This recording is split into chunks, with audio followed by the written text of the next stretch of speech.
Hello students, welcome to Gautam classes. कैसे हैं आप? आई होप सब मस्त होंगे। आज हम पढ़ेंगे exam special 2023 class 10th maths वास्तविक संख्या। इस चैप्टर के वास्तविक संख्या के 3 पार्ट आपको कराए जा चुके हैं। आज इसका चौथा पार्ट है और इस पार्ट में आज इसकी समाप्ति हो जाएगी।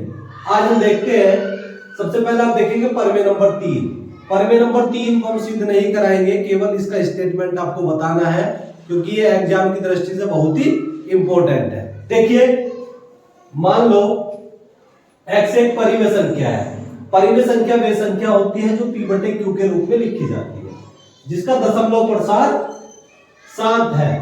तब x को p/q के रूप में व्यक्त किया जा सकता है। x को p/q के रूप में व्यक्त किया जा सकता है क्योंकि जो संख्या p/q के रूप में लिखी जाती है वो क्या कहलाती है? परिमेय संख्या।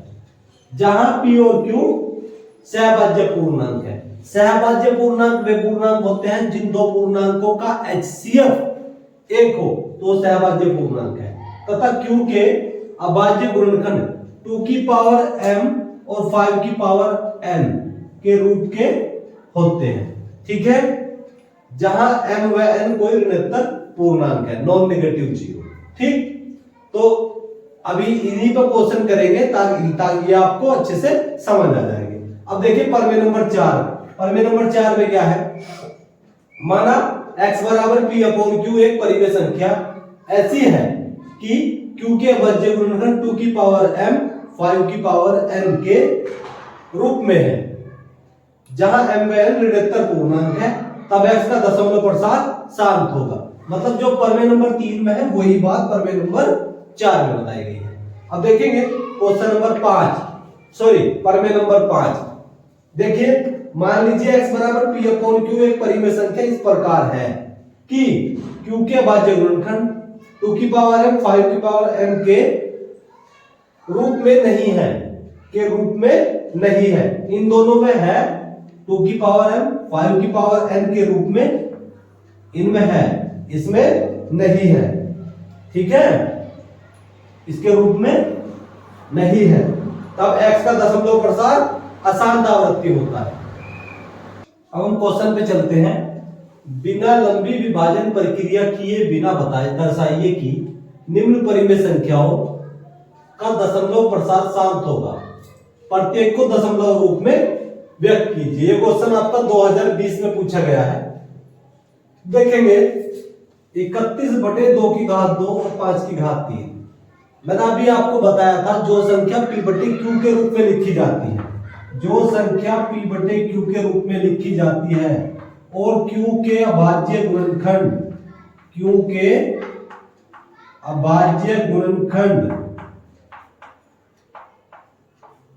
2 की पावर m और 5 की पावर n के रूप के होते हैं, उसका दशमलव प्रसार क्या होता है?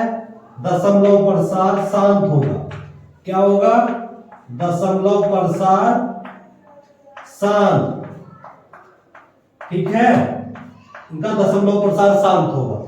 देखिए, यही बात चेक करते हैं। देखिए, ये 2 की पावर क्या है? 2 की पावर m, इसको n मान लेंगे, तो इसका दशमलव प्रसार क्या हो जाएगा? 31/2 की घात 2 और 5 की घात 3 का दशमलव प्रसार शांत होगा। क्या होगा? दशमलव प्रसार शांत होगा। अब इसको हमें क्या करना है? ये तो हमें पता चल गया कि इसका दशमलव प्रसार शांत है। अब प्रत्येक को दशमलव रूप में व्यक्त करना है। क्या करना है? दशमलव रूप में।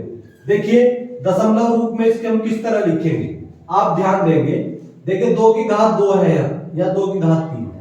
2 की घात 2, 2 की घात 3, तो आप ऊपर नीचे 2 घात 2 से गुणा कर लेंगे, 2 से, तो ये हो गया 2 और ये होगा 2 की घात 2। ये कितना हो गया? 5 की घात 3। 5 की घात 3। चलिए इसको देखते हैं। तो 31 की 2 बार मल्टीप्लाई कर दूंगा तो 31 दूनी 62, और ये हो गया 2 की 1 घात, ये 2 घात, ये तो गुणा में घातें जुड़ती हैं। गुणा में घातें क्या होती है? जुड़ती है। a की पावर m, a की घात m, तो a की पावर m प्लस m। ठीक है, घात जोड़ लीजिए, तो 2 की घात होगी 3, 2 की घात 3 और 5 की घात 3, 2 की घात 3, 5 की घात 3। देखिए अब इसको थोड़ा सोल्व करते हैं। चलिए देखो, ये हो गया 62, 62 बटे 2 और 5 को एक जगह कर देंगे। 2 गुना 5 की घात कितनी? 3। 2 गुना 5 की घात 3, तो 62 बटे 5 दूनी कितना हो गया? 10। 10 की घात 3, 10 की घात 3, तो 62 बटे 10 की घात 3 को लिखेंगे 1 2 3, मतलब 10 की 3 बार गुना, 10 गुना 10 गुना 10। अब देखिए, तो 62 बटे 1000 हो गया।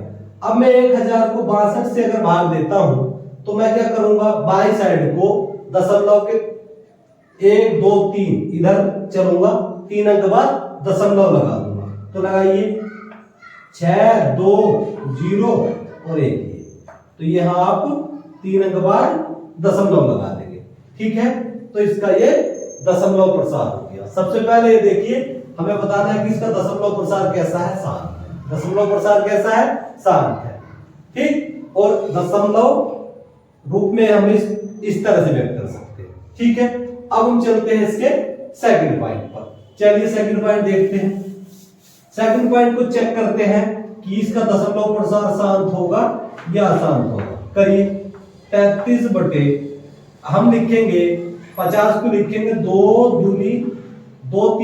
दूनी 4, इस तरह लिखिए। 2 गुना 5, 2 पंजे 10, 10 और 10 पंजे 50। ठीक है, इस तरह में लिखा। तो 33 बटे 2 की घात 1 और 5 की घात 2, 2 की घात 1 5 की घात 2, मतलब इसको हम लेंगे m, ये हो गया m, ये हो गया n, कि दशमलव प्रसार, मतलब क्योंकि अभाज्य गुणनखंड m और n के रूप के हैं, 2 की पावर m और 2 की पावर n के रूप के हैं। ठीक है, तो हम इसको लिख सकते हैं कि दशमलव प्रसार क्या होगा? शांत होगा, क्योंकि अभाज्य गुणनखंड में 2 की पावर m और 5 की पावर n का ये रूप है। ठीक, तो इसलिए इसका दशमलव प्रसार क्या हो जाएगा? शांत हो जाएगा। अब हम इसको लिखेंगे दशमलव रूप में। दशमलव रूप में हम इसको इस तरह से लिखेंगे, 33 बटे 50 दिया है दशमलव रूप, इसका दशमलव रूप देखिए 33 बटे 50 दिया है, तो 33 50 ऊपर नीचे आप 2 से गुणा कर देंगे। करिए, 33 दूनी कितना हो गया? 66, 33 दूनी 66, नीचे हो गया 100। अब आप 100 से 66 को भाग देंगे तो आप 2 1 2, नीचे 100 में कितने जीरो है? 2 जीरो है, तो 66 में 2 अंक बाद आप दशमलव लगा देंगे। दशमलव ऐसे लिखेंगे, 0.66, ये इसका आंसर हो जाएगा।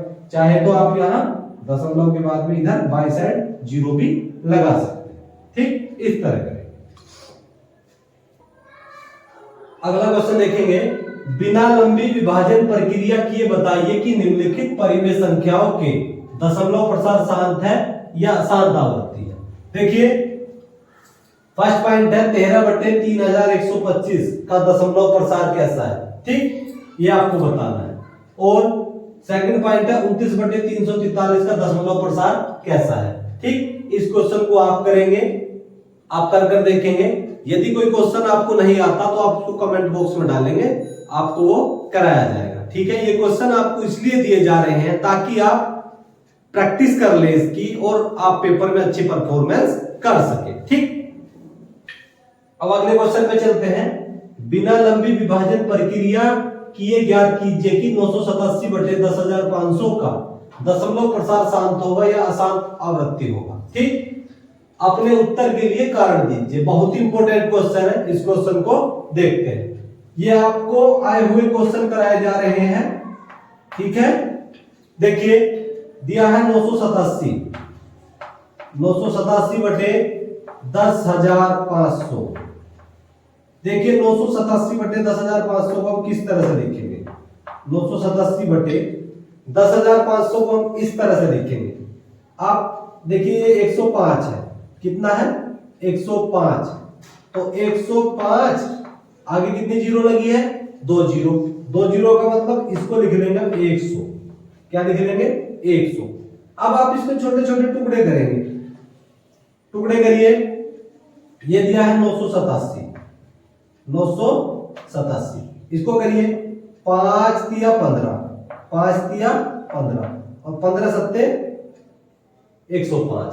ठीक है, अब 100 के टुकड़े करेंगे, 100 टुकड़े करेंगे 100 के, 5 पंजे 25, 25 दूनी 50 और 50 दूनी 100। तो 100 के टुकड़े हो गए 5 पंजे 25 दूनी 50 दूनी 100। ठीक, इसके किए 105 के, 5 दिया 15 सत्ते 105।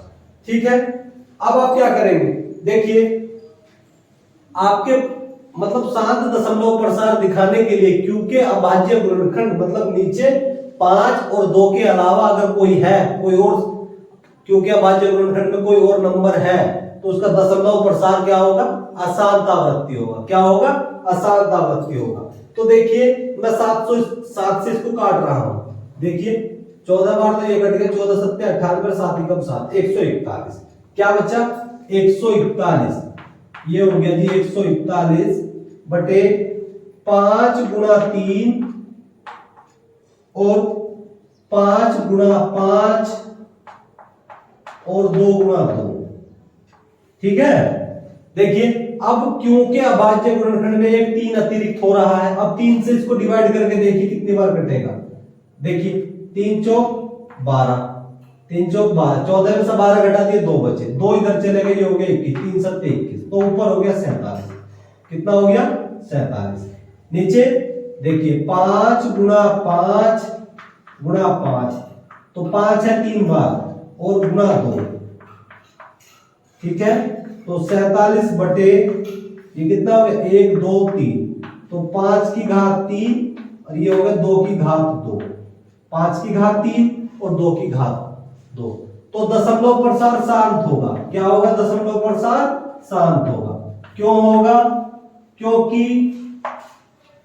यदि x कोई परिमेय संख्या है, जो संख्या p बटे q के रूप में लिखी जाती है और q के अभाज्य गुणनखंड 2 की पावर m और 5 की पावर n के रूप के होते हैं, उसका दशमलव प्रसार शांत होता है। देखिए ये 2 की पावर n, 2 की पावर n और 5 की पावर n का रूप बन रहा है। 2 और 5 के अतिरिक्त अगर कोई और नंबर आता है, कोई और संख्या आती है, तो उसका दशमलव प्रसार अशांत आवृत्ति होगा।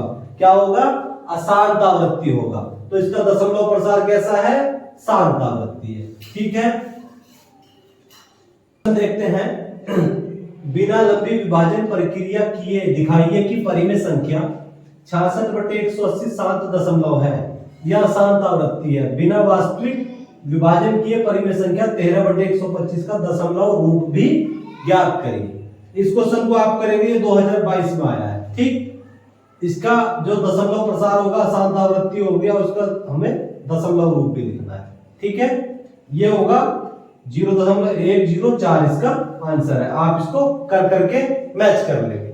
अगला क्वेश्चन है बिना लंबी विभाजन प्रक्रिया किए दिखाइए कि 17 बटे 8 शांत दशमलव है, यह अशांत आवृत्ति है। ठीक, बिना वास्तविक विभाजन किए इसका दशमलव प्रसार भी ज्ञात कीजिए। इसके आंसर है दशमलव प्रसार शांत होगा, इसका दशमलव रूप में हमें क्या लिखना होगा, 2.125 इसका आंसर होगा। इनको आप ट्राई करके देखेंगे। ठीक है, देखते हैं यदि 241 बटे 4000 बराबर 241 बटे 2 की पावर n गुणा 5 की पावर n अपोन में है, तो m व n के मान ज्ञात कीजिए। जहां m व n ऋणात्मक पूर्णांक है, बाकी प्रक्रिया किए बिना इसका दशमलव प्रसार भी ज्ञात कीजिए। ये बहुत ही इंपॉर्टेंट क्वेश्चन है, 2020 में आया है, अच्छा क्वेश्चन है। देखिए इसको किस तरह से सॉल्व करेंगे। हमें दिया है 241 बटे 4000 दिया है, ठीक है, बराबर किसके 241 बटे 2 की पावर m और 5 की पावर n। चलिए इसको सोल्व करते हैं थोड़ा। देखिए किस तरह से सोल्व करेंगे। हमें दिया है 4000, कितना दिया है 4000। 4000 को आप 2 से डिवाइड करेंगे तो कितना हो जाएगा 2000। ठीक है, अब अभाज्य गुणनखंड करेंगे, फिर इसको 2 से डिवाइड करो, 2 से डिवाइड कर दूंगा तो 1000, फिर इसको 2 से डिवाइड करो तो कितना हो जाएगा 500, फिर इसको 2 से डिवाइड करो तो कितना हो जाएगा, ये हो जाएगा जी 250। 250 को फिर 2 से डिवाइड करो कितना 125। अब 125 2 से डिवाइड नहीं होगा, इसको आप 5 से डिवाइड करेंगे तो 25 बार ये कट जाएगा, फिर इसको 5 से डिवाइड करो क्या हो जाएगा 5, फिर इसको 5 से डिवाइड करो कितनी बार कटेगा 1। ठीक है, तो 4000 के आप अभाज्य गुणनखंड किस तरह से करेंगे, तो 241 बटे 4000 के अभाज्य गुणनखंड क्या होंगे, देखिए 2 गुना 2 गुना 2 गुना 2, 2 की घात 5, मतलब 5 गुना 5 गुना 5, तो लिखिए 2 2 दूनी 4 दूनी 8 दूनी 16 दूनी 32, 32 हो गया, और 5 गुना 5 गुना 5, 5 पंजे 25 पंजे 125। ठीक है, तो ये हो गया 241 बटे 2 की पावर m और 5 की पावर n।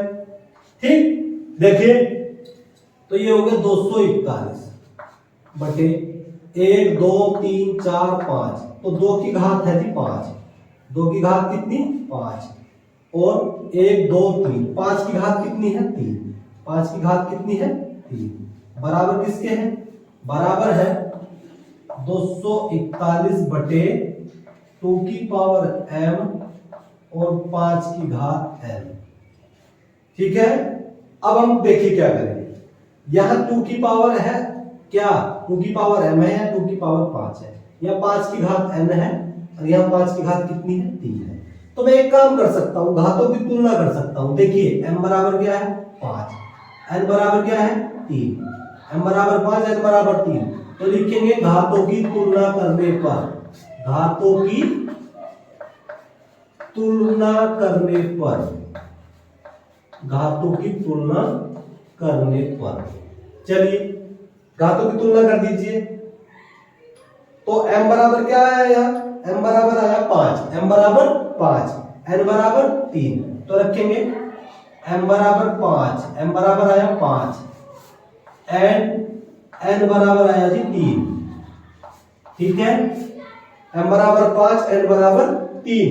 अब हमें बताना है, इसका क्या करना है हमें, जहां m है निरंतर पूर्णांक के भाग की प्रक्रिया किए बिना बताइए इसका दशमलव प्रसार क्या होगा। देखिए इसका हम दशमलव प्रसार भी करते हैं, देखिए इसका दशमलव प्रसार करेंगे, इसको मैं रफ कर रहा हूं।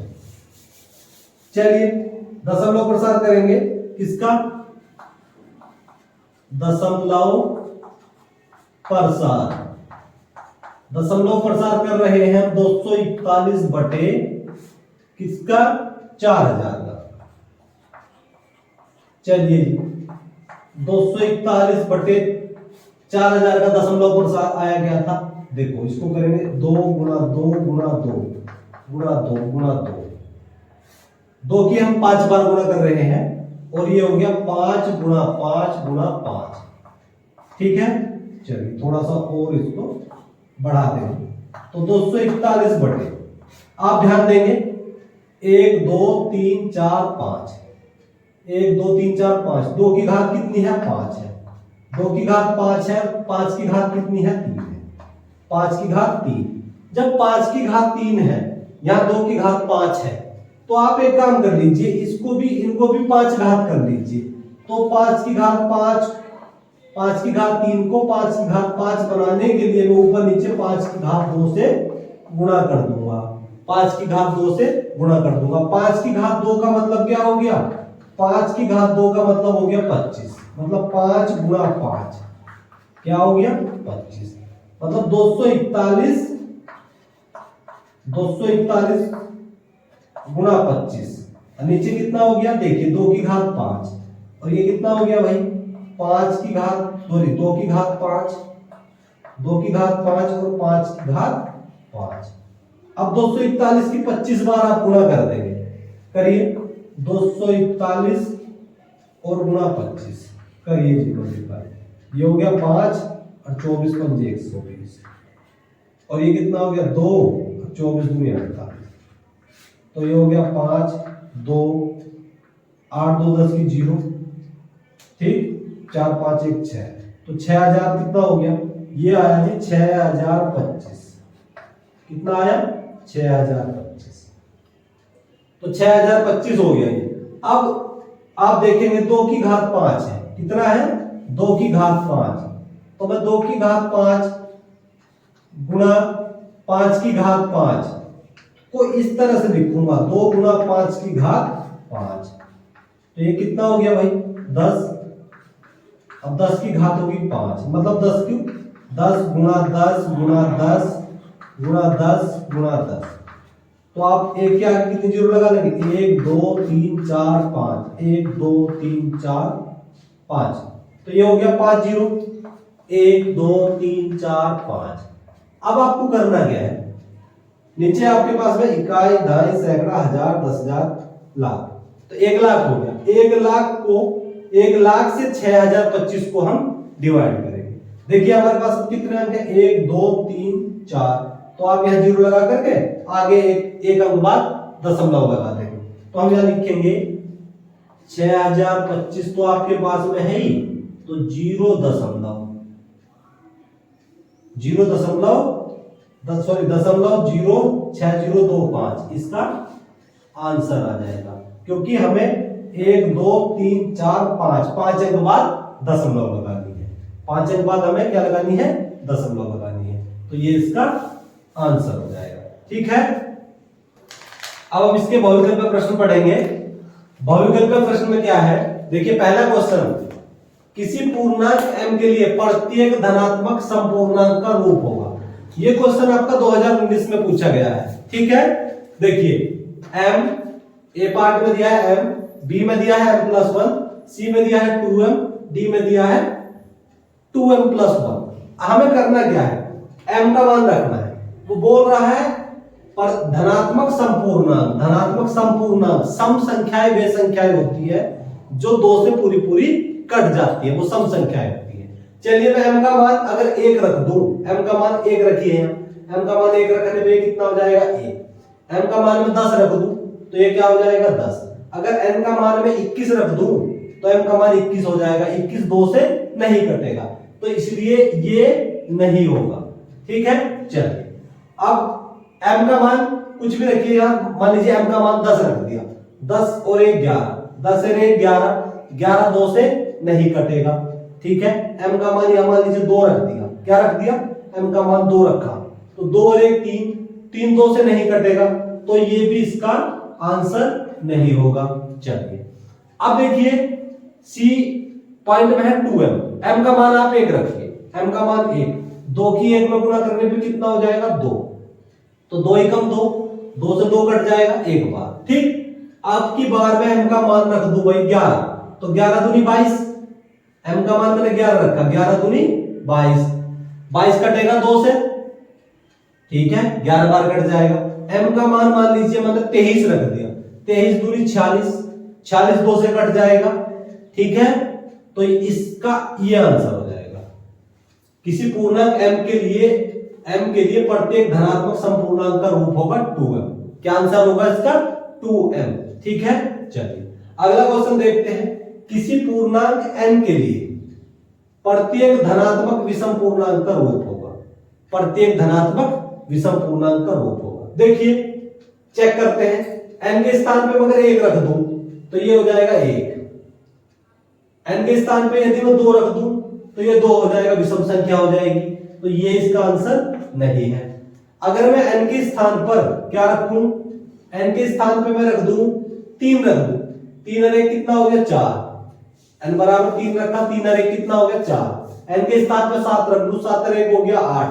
तो ये भी इसका आंसर नहीं होगा। अब मुझे करना क्या है?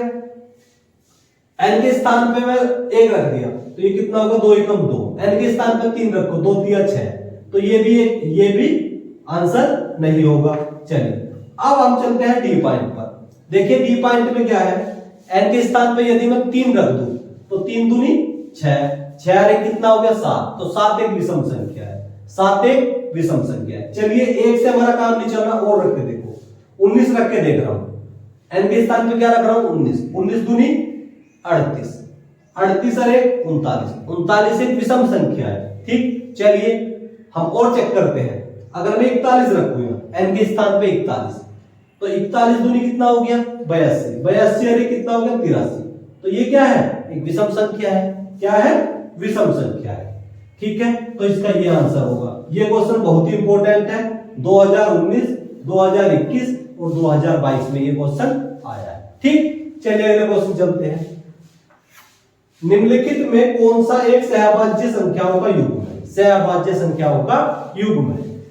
अब सहभाज्य संख्याएं वे संख्याएं होती है जिसमें कुछ कॉमन ना हो।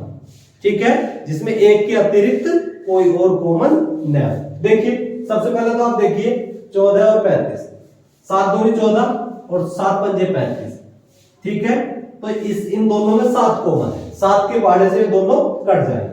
अब इधर चलेंगे 18 और 25, 18 और 25 में कुछ भी कॉमन नहीं है, तो ये इसका आंसर ये हो जाएगा। सहभाज्य संख्याओं का युग्म है, सहभाज्य संख्याओं का युग्म क्या होगा 18 और 25, क्योंकि 18 और 25 के कोई टुकड़े नहीं होंगे इनमें, मतलब ये क्या है सहभाज्य संख्याओं का युग्म जिसका HCF क्या होगा 1 होगा।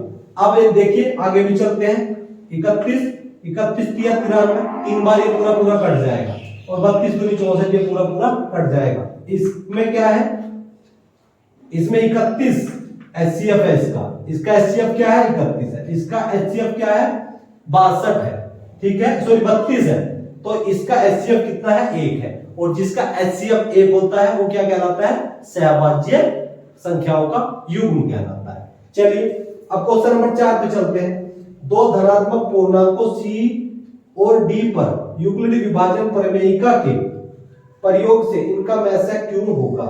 HCF क्या होगा क्यों होगा? जब C बराबर DQ प्लस R में R का मान है।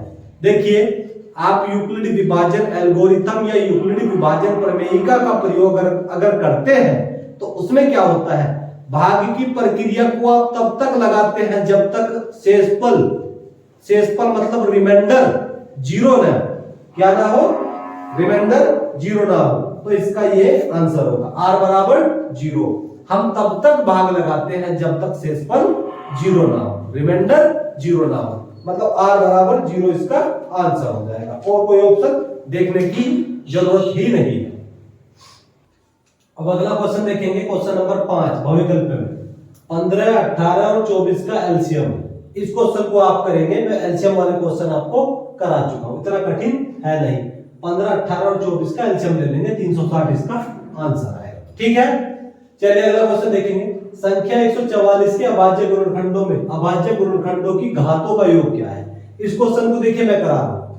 144 के अभाज्य गुणनखंडों में अभाज्य गुणनखंडों की घातों का योग, 144 के आप टुकड़े कर लेंगे, करिए 144 के आप टुकड़े करेंगे, 2 से इसको भाग देंगे तो ये हो जाएगा 72 बार ये कट जाएगा, फिर 2 से करो, 36 बार ये कट जाएगा 2 से, फिर इसको 2 से करो, कितनी बार कटेगा 18 बार कट जाएगा, ये 2 हो गया, फिर इसको ये हो गया 9, अब ये 3 और ये हो गया 1।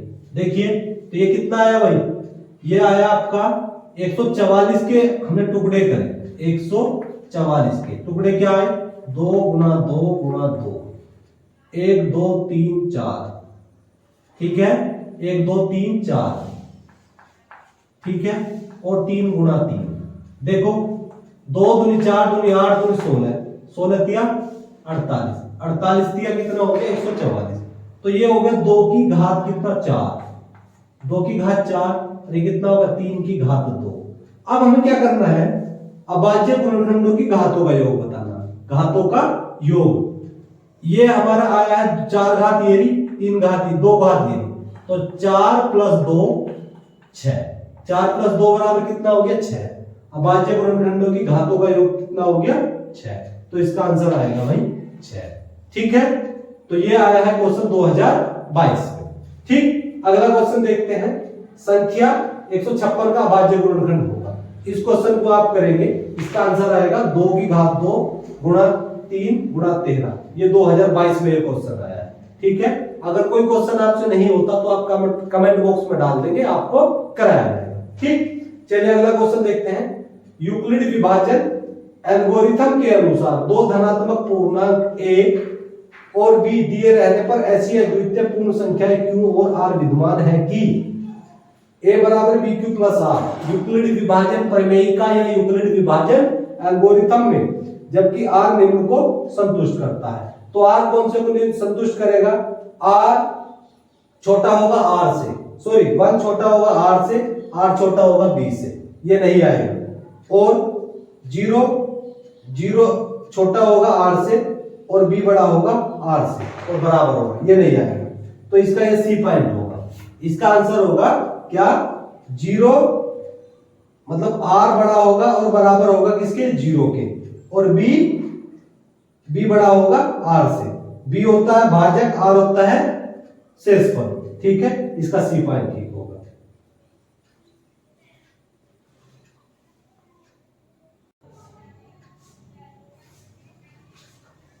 चलिए अगला बहुविकल्प का क्वेश्चन देखेंगे। पाई है, ये बहुत ही इंपॉर्टेंट क्वेश्चन है, ये कंपटीशन में भी पूछा जाता है। पाई क्या है? पाई है एक पूर्णांक, एक परिमेय संख्या, एक अपरिमेय संख्या या इनमें से कोई नहीं। तो पाई एक अपरिमेय संख्या होती है, ठीक है। अगला क्वेश्चन है क्वेश्चन नंबर 10, शांत दशमलव में व्यक्त हो सकने वाली परिमेय संख्या कौन सी है? ये क्वेश्चन 2019 में आया है। देखिए, जो संख्या p बटे q के रूप में लिखी जाती है और q के अभाज्य गुणनखंड में 2 या 5 या 2 5 दोनों के अतिरिक्त कोई और संख्या आती है तो वो क्या होती है? उसका दशमलव प्रसार अशांत आवृत्ति होता है। देखिए ये दिया है 124 बटे 164, तो इसका सी पॉइंट ठीक है। देखिए 227 बटे 625, 625 को हम लिखेंगे इस तरह से 5 गुणा 5 गुणा 5, 5 पंजे 25 पंजे 125 पंजे 625, तो 5 की घात 4 और 2 की घात 0, तो ये 2 की पावर m और 5 की पावर n का रूप है। तो इसका दशमलव प्रसार क्या होगा? शांत होगा, 227 बटे 625 का, ठीक है। अगला क्वेश्चन है शांत दशमलव संख्या में व्यक्त हो सकने वाली परिमेय संख्या होगी। ये क्वेश्चन आया है 2019 में, ठीक है। देखिए इसमें क्या है 210, ये भी नहीं है। आप सीधा देखिए इसमें भी 7 आ रहा है। यहां देखिए इसको क्या करेंगे? 31 25 है, तो 5 पंजे 25 पंजे 125 पंजे 625 पंजे 31 25, तो कितना हो जाएगा? 31 25 31 25 31 25 को मैं लिखूंगा 5 की घात 5 और 2 की घात 0, तो 2 की पावर n और 5 की पावर n का रूप ये वाला बनेगा। तो इसका दशमलव प्रसार क्या हो जाएगा? शांत हो जाएगा, ठीक है। अगला क्वेश्चन है संख्या। देखिए 0.120 1200 1200 1240 ये 50, इस तरह से एक एक जीरो बढ़ती जा रही है। तो इसका दशमलव प्रसार होगा शांत। अशांत आवृत्ति, अशांत आवृत्ति तब होता जो 120 120 120 120 के 120 120 120 आता, लेकिन यह क्या है? हर बार में एक जीरो बढ़ रही है, तो इसका दशमलव प्रसार होगा अशांत अनावर्ती, अशांत अनावर्ती।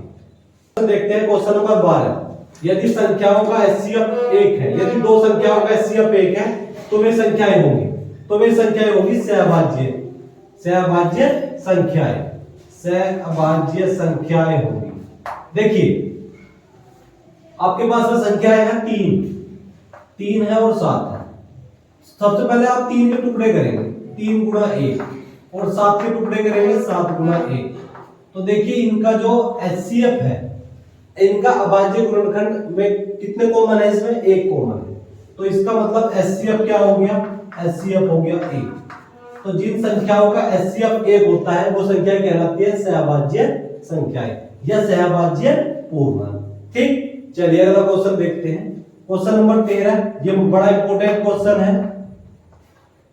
√2 है, क्या है? परिमेय संख्या, अपरिमेय संख्या, पूर्णांक और इनमें से कोई नहीं, तो ये एक अपरिमेय संख्या है। √2 में जो ये संख्याएं होती है जिसका वर्गमूल पूरा पूर्णांक ना आता हो वो क्या है? एक अपरिमेय संख्या होगी।